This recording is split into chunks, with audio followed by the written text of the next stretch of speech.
नमस्कार। आज बात करने वाली हूँ केतु जो मघा नक्षत्र में प्रवेश कर चुके हैं उसके बारे में। केतु जो है मघा नक्षत्र केतु का ही है और केतु से अधिष्ठित है, परंतु जो मघा नक्षत्र के देवता हैं वो है पितृ। दिसंबर तक केतु अब मघा नक्षत्र में रहने वाले हैं, मतलब अब से लेकर दिसंबर तक हमें बहुत बड़ा चांस मिल रहा है पितरों के लिए करने के लिए। मैं Sarita Kulkarni Astro Life Junction channel में आप सभी का स्वागत करती हूँ और नक्षत्र गोचर पे आज बात करने वाली हूँ। केतु का नक्षत्र गोचर मघा नक्षत्र में जो हुआ है वो किस प्रकार से हम सभी के जीवन पर परिणाम करेगा उसके ऊपर मैं बात करने वाली हूँ।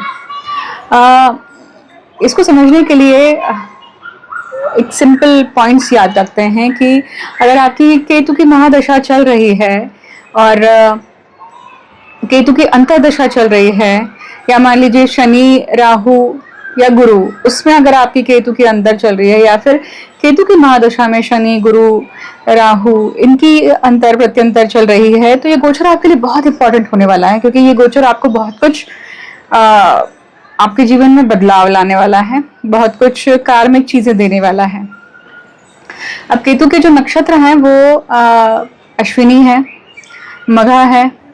तो ये जो केतु के जो नक्षत्र हैं, मतलब जो भी जातक जिनका जन्म नक्षत्र लग्न नक्षत्र अश्विनी मघा और मूल नक्षत्र होगा, उनके लिए ये गोचर खास करके और ज्यादा इंपॉर्टेंट होने वाला है।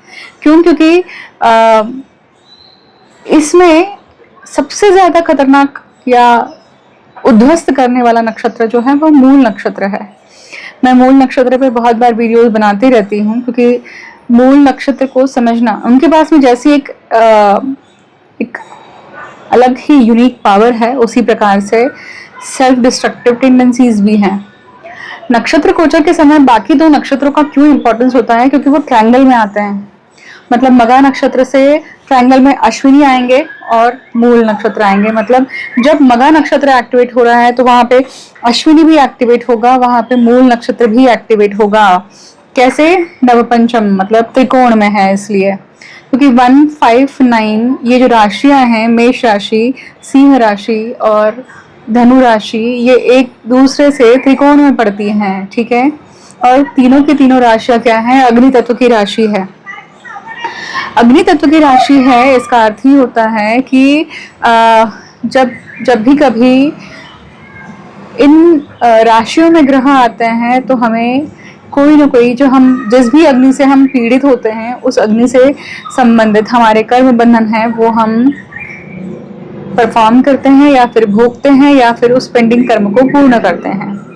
नक्षत्र हमें और ज्यादा जूम इन व्यू दे रहे हैं, क्योंकि नक्षत्र अब यहाँ पे मघा नक्षत्र है, तो मघा नक्षत्र के जो देवता है वो पितृ हैं।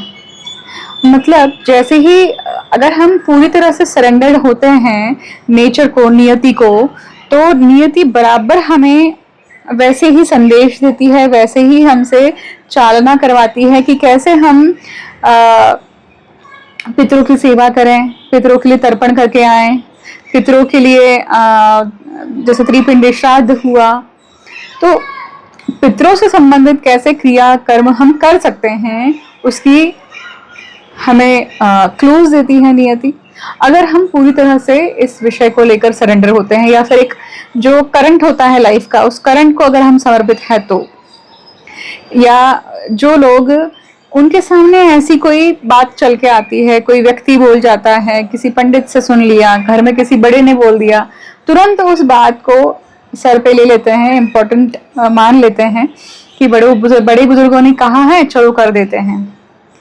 एक्चुअली वाणी या मुख पे हमेशा इस प्रकार से पितृ भी आपको मदद करने के लिए सवार रहते हैं। तो मेरे कहने का अर्थ यह है कि अगर हम नेचर पे समर्पित हैं तो हमें ये चीज करने के लिए सब तरीके से, सब तरफ से हमें इंडिकेशन, डायरेक्शन, क्लूज सब मिलते हैं, ठीक है। अब यहाँ पे पितृ जो देवता हैं, अब जिनकी पत्रिका में पितृदोष है, पितृदोष कैसे बना? सूर्य केतु, सूर्य राहु, चंद्र केतु, चंद्र राहु, ठीक है, ये पितृदोष बना। जिस भी आपके एक्सेस में है, अगर आप पितृदोष के बारे में मुझसे समझना चाहते हैं तो मुझे वीडियो में बताएं कि आप पितृदोष पे वीडियोस चाहते हैं, तो मैं कोशिश करूंगी कि पितृदोष का वीडियो आप सभी के लिए लेकर आऊं। उसी के साथ साथ पूर्ण पितृदोष होता है। पूर्ण पितृदोष कब बनता है? जब सूर्य केतु और चंद्र राहु सामने हो, या फिर चंद्र केतु और सूर्य राहु सामने हो। तो ये पूर्ण तरह से पितृदोष बनता है। या फिर सूर्य, चंद्र और केतु, या फिर सूर्य, चंद्रमा और राहु ये एकत्रित बैठे हो आपकी पत्रिका में कहीं ना कहीं, क्योंकि वो पूर्ण पितृदोष बना रहा है। पितृदोष इसका अर्थ ये होता है कि पितरों से संबंधित, खानदान से संबंधित, लीनियज से संबंधित आपने कुछ ना कुछ गलत कर्म किया हुआ है, या अधूरा बचा हुआ कर्म किया है, या जो आपको करना चाहिए था खानदान के लिए वो आपने नहीं किया है। इनफैक्ट आप खानदान के विरुद्ध गए हैं। तो फिर वो प्रॉपर्टी, पैसा, स्त्री, पुरुष, लस्ट, वासना, पैसा, समृद्धि, खानदान की प्रॉपर्टी, किसी भी चीज को लेकर हो सकता है, ये याद रखिए। वैसे ही पितृदोष होने के अनेक कारण हो सकते हैं कि जब पितृदोष है तो वो गोत्र भ्रष्ट किया हो। गोत्र भ्रष्ट करना मतलब इनफिडिलिटी, अगर आपने अपना बीज बाहर किसी दूसरे खानदान में दिया है, या दूसरे खानदान का बीज अगर आप अपने घर लेकर आते हैं, तो या आप क्षुद्र वर्ण में करते हैं, या किसी भी प्रकार से आप अपने खानदान में जो चीजें चल रही है, प्रथा चल रही है, उसके विरुद्ध जाकर जब कर्म करते हैं तो भी जातक को पितृदोष लगता है। ऐसे अनेकों पितृदोष के कारण मैं आप सभी को बता सकती हूँ, परंतु यहाँ पे उस चीज को लिमिटेड रखते हुए आगे बढ़ते हैं कि मघा नक्षत्र हमें कैसे यहाँ पे इम्पैक्ट देने वाले हैं। तो हमने पितृदोष की बात कर ली, पूर्ण पितृदोष की बात कर ली। अब हम काल सर्प दोष को भी समझेंगे यहाँ पे, क्योंकि काल सर्प दोष के लिए भी ये लागू होता है। काल सर्प दोष का अर्थ ही होता है कि वन साइडेड एनर्जी है, there is a disbalance, imbalance in the life. किसी एक पक्ष को लेकर अगर बहुत कुछ मिला हुआ है जीवन में, तो दूसरा पक्ष पूरी तरह से खाली है। ससुराल पक्ष से बहुत कुछ अच्छा मिला है तो मायके के लोग पूछते ही नहीं है, या मायके से इतना ज्यादा अफेक्शन है या इतना मिलता है कि ससुराल पक्ष में वो चीज अधूरी के ना के बराबर होती है। ऐसे एग्जाम्पल दे रही हूँ, किसी की प्रोफेशनल लाइफ इतनी अच्छी है परंतु पर्सनल लाइफ बिल्कुल खराब है। घर किस लिए जाऊं ये कारण या कोई रीजन ही नहीं है। ऐसे अनेकों उदाहरण हो सकते हैं काल सर्प दोष के भी। और काल सर्प दोष कैसे बनता है कि आप जब राहु और केतु में सारे ग्रह आ जाते हैं तो वो काल सर्प दोष बन जाता है। अब यहाँ पे मघा नक्षत्र जो पितरों का नक्षत्र है, और पितृ इन सभी चीजों से संबंधित है, इसलिए हम बात कर रहे हैं। अब आपकी पत्रिका में अगर दूसरे कोई भी ग्रह अगर मघा नक्षत्र में है, मतलब नवग्रहों में कोई भी ग्रह अगर मघा नक्षत्र में है, तो भी ये आपको इम्पैक्ट देंगे ही देंगे। और वो क्योंकि अब वहां पर केतु का गोचर हो रहा है, मतलब देखिए मान लीजिए कि गुरु के ऊपर अगर केतु है तो केतु आए हुए हैं, तो वो गुरु और केतु मोक्ष योग भी बनता है, शिशुपाल योग भी बनता है, और चंडाल योग भी बनता है। तो डिपेंड करता है कि आपके कर्म बंधन कैसे रहे हैं, उसके अनुसार वो मोक्ष योग एक्टिवेट होता है कि शिशुपाल योग एक्टिवेट होता है या चंडाल योग एक्टिवेट होता है। अब ऐसे समय पे जब मघा नक्षत्र में आते हैं तो पितृ ऐसे समय पे अपने से वो काम करा लेते हैं, या जो उनकी अधूरी बची हुई इच्छाएं होती है वो हम पूरी कर देते हैं, क्योंकि वो हमको लगता है कि हमारा इंट्यूशन है इसलिए। ठीक है, गुरु हुआ तो वैसे ही अब मान लीजिए शुक्र को समझिए कि शुक्र अगर मघा नक्षत्र में है मान लीजिए, और उसके ऊपर से अब केतु मघा नक्षत्र में है अगर आते हैं, तो क्या होगा? शुक्र केतु मतलब वो बहुश्रृंगार योग है। बहुश्रृंगार योग कैसा है? शापित बहुश्रृंगार योग है, मतलब वो कहीं ना कहीं प्रेम, प्रणय, वासना इन सबसे संबंधित घर में ही अगर व्यक्ति ने कांड करे हैं पिछले जन्मों में, तो इस जन्म में उसको ऐसे समय पे कहीं ना कहीं प्रॉब्लम आती है, उसको दिक्कत आती है, या उसको उसके रेपरकशंस फेस करने पड़ते हैं, पनिशमेंट फेस करनी पड़ती है। अब वैसे ही अगर सूर्य आते हैं, मान लीजिए सूर्य अगर आपके मघा नक्षत्र में है और अब उसके ऊपर केतु मघा नक्षत्र के आए हैं, तो क्या होगा कि अब यहाँ सूर्य केतु मतलब एक तरीके से आपका पितृदोष बना प्लस ग्रहण दोष बना। अगेन पितृदोष बनाया। अब ये पितृदोष आपकी पत्रिका में किस कारण से बना हुआ है वो बाकी ग्रहमान की स्थिति से हमें समझ में आता है, बाकी योगों से समझ में आता है कि भाई व्यभिचार योग है क्या पत्रिका में, खड़ाष्ट योग है क्या, लक्ष्मी नारायण योग है क्या, या जितने भी बुध आदित्य योग है क्या, व्यभिचार हम करते हैं तो व्यभिचार बहुत अलग अलग तरीके से समझ में आता है। जैसे गुरु और बुध का योग भी व्यभिचार योग होता है, तो शुक्र और जब मंगल साथ में होते हैं तो वो भी शुक्राग्नि का योग है। सूर्य अगर जुड़ जाते हैं तो वो व्यभिचार योग बन जाता है। तो ऐसे अनेकों योग हो सकते हैं। किस कारण से वो पितृदोष आया है वो समझना आवश्यक है, और उसका परिणाम आपको अभी इस पूरे कालखंड में मिलेगा। अगर वही मान लीजिए चंद्र है तो चंद्र के ऊपर भी सेम हुआ। अब यहाँ पे याद रखिए कि चंद्र मनसो जातका और चंद्रमा से हम माता को देखते हैं, मतलब माता के साइड के पितरों से संबंधित कुछ ना कुछ कर्म है। मतलब चंद्र मघा नक्षत्र का है जिनकी जाता है, जिनकी पत्रिका में, और अब केतु वहां पे मघा नक्षत्र में आए हैं, तो ये इस तरीके से उसका परिणाम होगा। इसी के साथ साथ देखिए सूर्य और चंद्रमा, सूर्य हम पिता की तरफ के लोगों को कहते हैं क्योंकि सूर्य जो है वो पिता की तरफ के खानदान के फैमिली मेंबर्स को दिखाते हैं, दर्शाते हैं। उसी प्रकार से चंद्र जो है वो माता के साइड के लिए। तो जब ये दोनों के साथ में अगर हो रहा है तो आपको समझना होगा कि इंडिकेशन किस तरफ है। मंगल की बात करते हैं, मंगल मघा नक्षत्र में है और केतु मघा नक्षत्र के आते हैं। इसका अर्थ होता है कि सबसे पहली बात तो ये अंगार योग है। सुसाइडल टेंडेंसीज होना, अतिशय या अतिशयोक्ति होना गुस्से की, या फिर मरने मारने का भूत सवार होना, क्रिमिनल टेंडेंसीज होना, सुसाइडल टेंडेंसीज होना, उस फ्रैक्शंस ऑफ द मोमेंट में जब गुस्सा बहुत तेज होता है तो व्यक्ति किस प्रकार से कर्म कर सकता है, या किस प्रकार से खुद को खत्म कर देगा या फिर सामने वाले को खत्म कर देगा। कारण गुस्सा हो सकता है, कारण पॉसेसिवनेस हो सकती है, कारण डोमिनेशन हो सकता है, डिक्टेशन हो सकता है। तो ये एक तरीके से होता है, या फिर विरक्त अंगार योग भी बनता है। अब डिपेंड करता है कि बाकी ग्रहों की स्थिति कैसी है, उसके अनुसार वो विरक्त है या अविरक्त अंगार योग है मघा नक्षत्र का।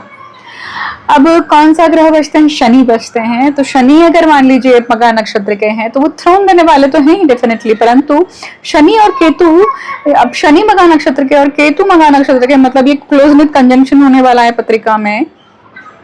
अगर आपकी जन्म पत्रिका में ऑलरेडी शनि और शनि मघा नक्षत्र के हैं तो इसके ऊपर हम बात कर रहे हैं, राइट। इसका अर्थ ही हुआ कि जब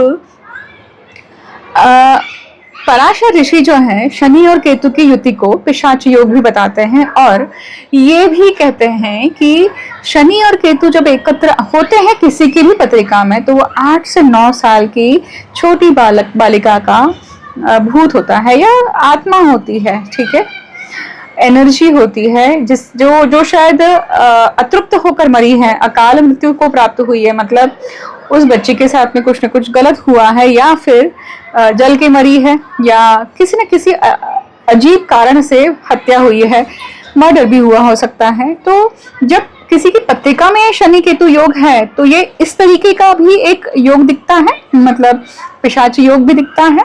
प्लस शनि केतु को संन्यास योग भी कहा जाता है या विरक्त योग भी कहा जाता है, पर उसका कारण अलग हो सकता है। हमें ये समझना होता है कि भाई कोई भी योग पॉजिटिवली काम कर रहा है या नेगेटिवली काम कर रहा है, क्योंकि शनि और केतु ये पिशाच योग ही माने जाते हैं, परंतु वो पिशाच योग व्यक्तिगत व्यक्ति के लिए बहुत पॉजिटिव हो सकता है, मतलब उसकी विरक्त टेंडेंसीज, उसका साधु होना, घर में साधु जैसा रहना, ये सारी चीजें ठीक है खुद के लिए। पर क्या आपको लगता है कि घर वालों को अच्छा लगता होगा?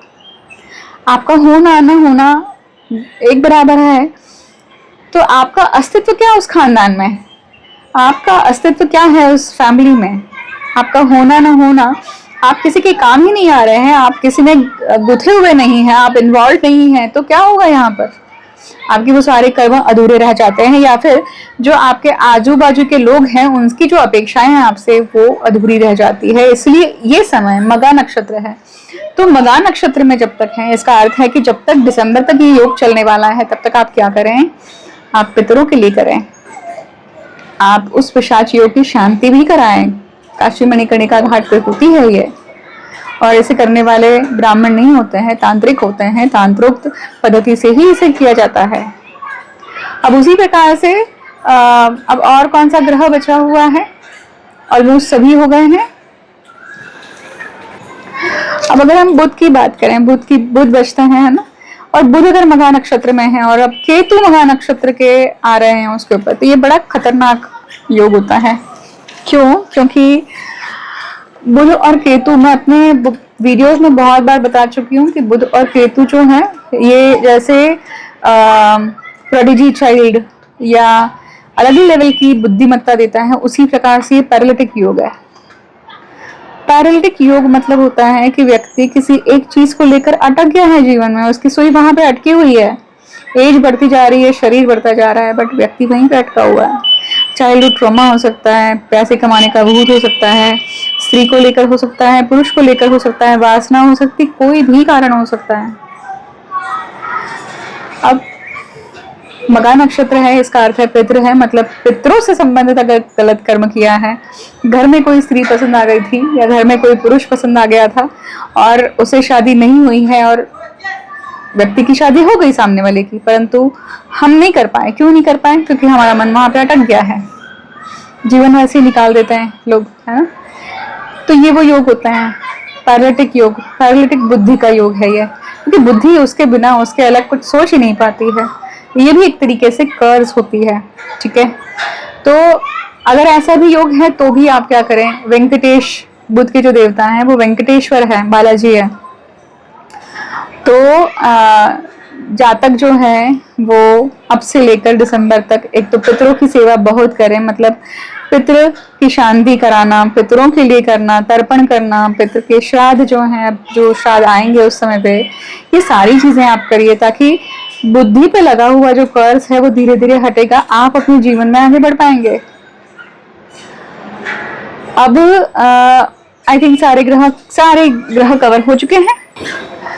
सो इस तरीके से हमने सभी ग्रह, अगर आपके ये 9 के 9 ग्रह अगर आपके हैं मघा नक्षत्र में और उसके ऊपर ये केतु का मघा नक्षत्र का गोचर है, तो कैसे काम करेगा ये आपने समझा, ठीक है।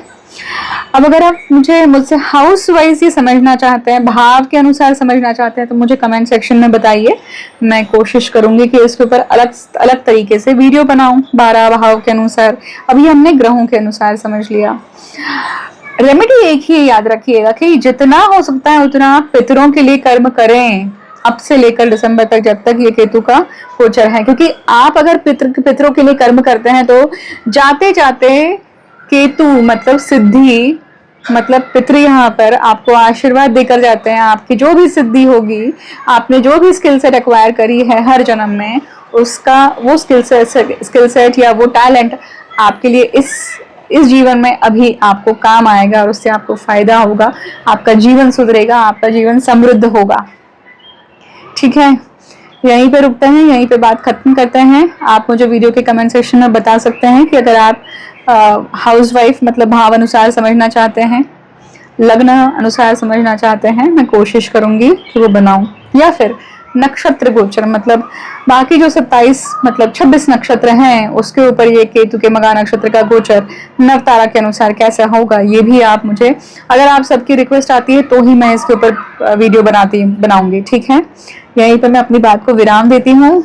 हर हर महादेव, जय मां कामाख्या, ओम केतवे नमः।